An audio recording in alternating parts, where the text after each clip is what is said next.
বিসমিল্লাহির রহমানির রহিম।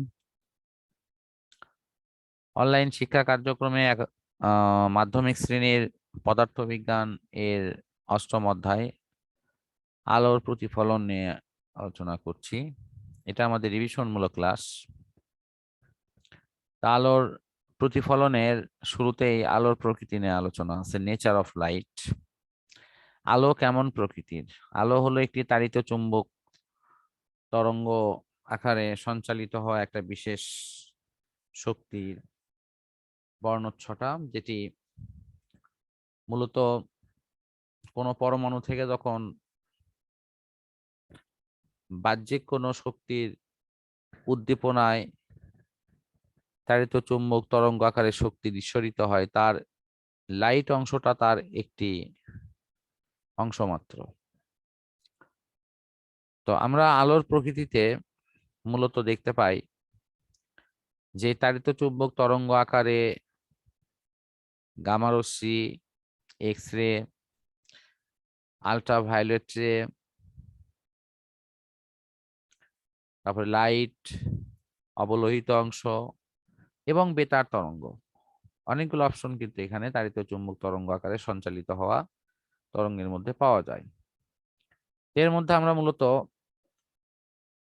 দৃশ্যমান যে আলোর অংশটি সেটা নিয়ে আলোচনা আমাদের সীমাবদ্ধ থাকবে।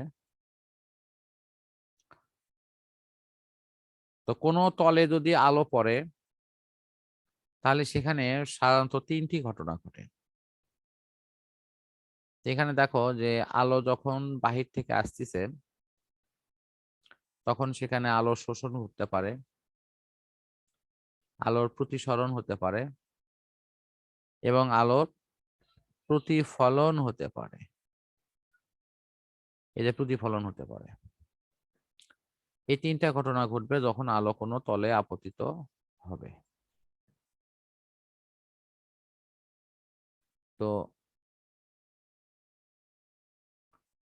এখন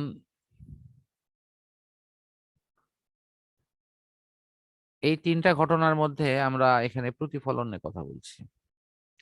প্রতিফলনের সূত্রে মূল আলোচনায় কি আছে যে এটা হলো আপতিত রশ্মি, এটা হলো প্রতিফলিত রশ্মি, আপতন বিন্দুতে অঙ্কিত লম্ব নাম অভিলম্ব। তো প্রতিফলনের সূত্রে আমাদের মূল বিষয়টি যেটা আসবে তা হলো এই আপতন কোণ এবং প্রতিফলন কোণ, এই দুটো পরস্পর সমান। এই আপতিত রশ্মি, তারপর প্রতিফলিত রশ্মি এবং অভিলম্ব, এই তিনটা মাথা দেখো, তিনটা একই জায়গায় অবস্থিত। তো একই জায়গায় অবস্থিত হওয়ার জন্য এটা কিন্তু এরকম হয়েছে।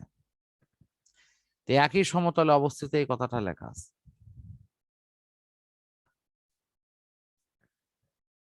তো যখন তুমি এটা বড় ক্লাসে পড়বা তখন এখানে হয়তো লেখা থাকবে আপতন কোণের সাইন এবং প্রতিসরণ কোণের সাইনের অনুপাত ধ্রুব সংখ্যা, এটা প্রতিসরণের ক্ষেত্রে লেখা থাকবে।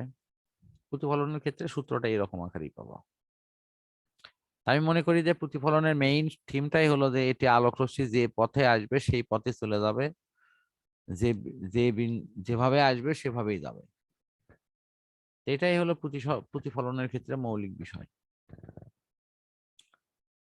এখানে বেশ কিছু পরীক্ষা নিরীক্ষার বিষয় আছে, যেমন এই দেখো ফুল থেকে আলোক রশ্মি আসে তোমার পড়তেছে কোনো একটা তলে, সেখান থেকে আলোক রশ্মি চলে যাচ্ছে এর চোখে, দর্শকের চোখে। তাহলে এখানে কি ঘটতেছে? আলোর উৎস থেকে আলোটা কোথায় আসছে? ওই ফুলের কাছে আসতেছে। তাহলে আলোর উৎস থেকে আলো ফুলের কাছে আসার পরই ফুল থেকে রিফ্লেক্ট হয়ে কোথায় যাচ্ছে? এই ব্যক্তির চোখে যাচ্ছে। কথা বুঝতে পারছো কি? তাহলে এখানে যত ডিগ্রি কোণ করে আসছে, দেখো এখানে যত ডিগ্রি কোণ করে আসছে তত ডিগ্রি কোণ করে চলে গেছে। তার মানে বস্তুতে আলো আসে, পরে সেই আলো প্রতিফলিত হয়ে আয়নার মাধ্যমে আমাদের চোখে আসে। এটা হলো এখানকার মূল কথা। তো আশা করি বুঝতে পারছো। জি স্যার। আচ্ছা, ফাইন।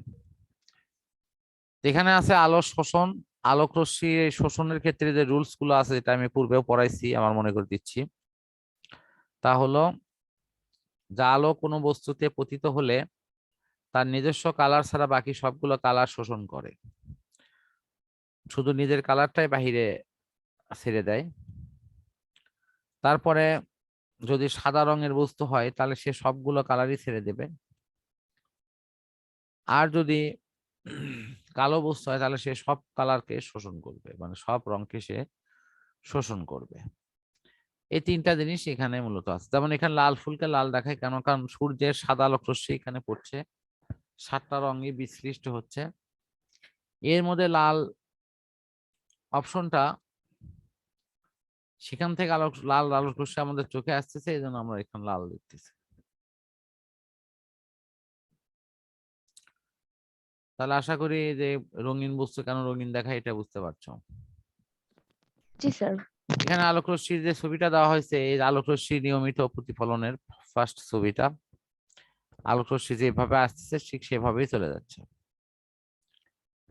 তো এটা নিয়মিত প্রতিফলনের চিত্র। আর এই পাশে যেটা দেখতেছো এর পরেরটা, সেটা হলো অনিয়মিত প্রতিফলনের ছবি।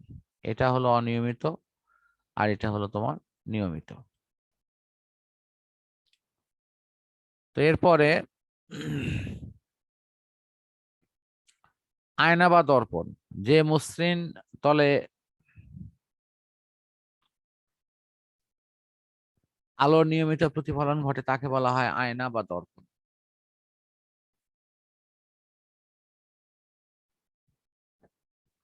তো এখন এখানে দেখো,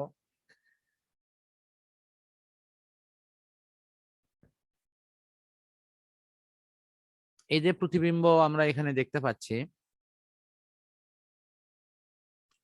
এই প্রতিবিম্ব কাকে বলে? আমরা পরবর্তী টপিকসে গিয়ে এটা নিয়ে ইনশাল্লাহ আলোচনা করব প্রতিবিম্ব থেকে।